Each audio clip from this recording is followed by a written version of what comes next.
toxic relationships are obviously incredibly hard, complicated things that can do a lot of damage in a lot of different ways in your life. So today I wanted to talk about some of the effects that you can experience on your mind, your body, and your soul as a result of being in relationships that are toxic, unhealthy, or otherwise abusive for you. If you don't know me, my name is Kristin. I'm a life and relationship coach as well as a clinical hypnotherapist. I help women heal after toxic relationships to reconnect and love themselves and create healthy and happy love in their life. And that is what this channel is all about. So please subscribe, hit that notification bell because I give you new content every single week. As someone who has personally been through toxic relationships, I know that they are an incredible mind fuck. There's so many different layers to things that go on in these relationships, with all of the gaslighting that goes on, the manipulation, the belittling, right? It makes you take a really big hit on your self-esteem. You might find yourself like not being able to focus in on anything anymore. You really doubt yourself. You kind of just lose your assertiveness in a lot of ways. I think anybody who's been in a toxic relationship, that's kind of obvious in a sense, all of the things that go on in your mind, and you realize that you really start to lose yourself there. I really want to talk about the body because I think a lot of people don't realize what happens to your body as a result of being in toxic relationships, right? Whether that is a relationship with a narcissist or an emotional abuse, physical abuse, all of these things have an effect on your body. We can kind of rationalize and justify certain things away if we're in a toxic relationship, but your body is always going to show. It's going to show it up, right? How it shows us up is autoimmune disorders, things like chronic pain that you just can't seem to get rid of, fibromyalgia. I know for me in my own life, upon leaving a toxic relationship, I got really, really sick.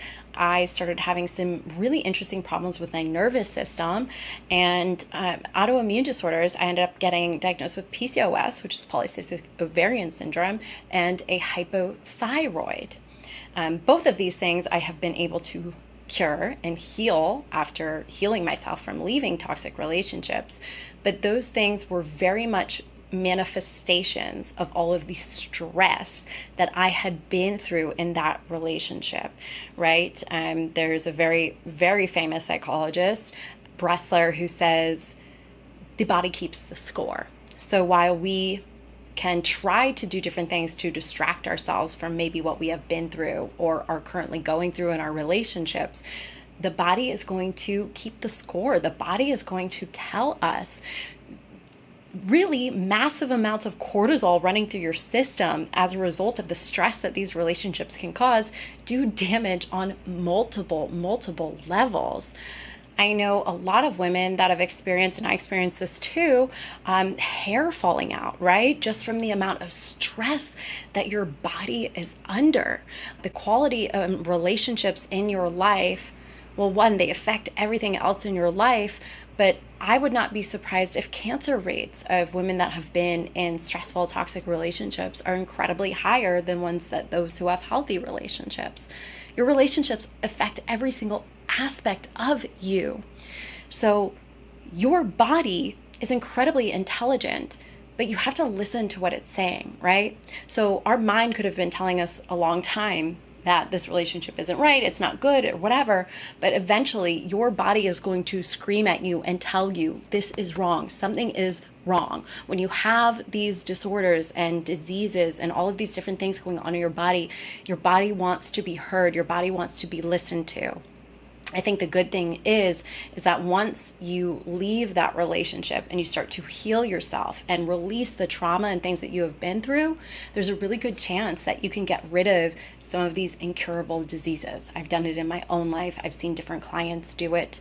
It's totally possible to heal things that maybe you think are not healable, but you have to work on yourself and you have to make peace with yourself.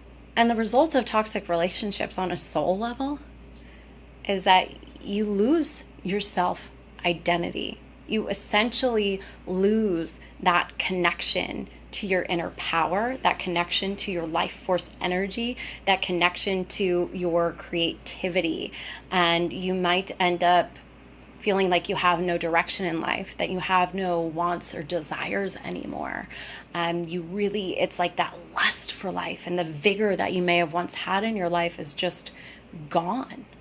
And you really start to lack motivation to want to do anything with yourself or do anything in life. I experienced pretty much all of that.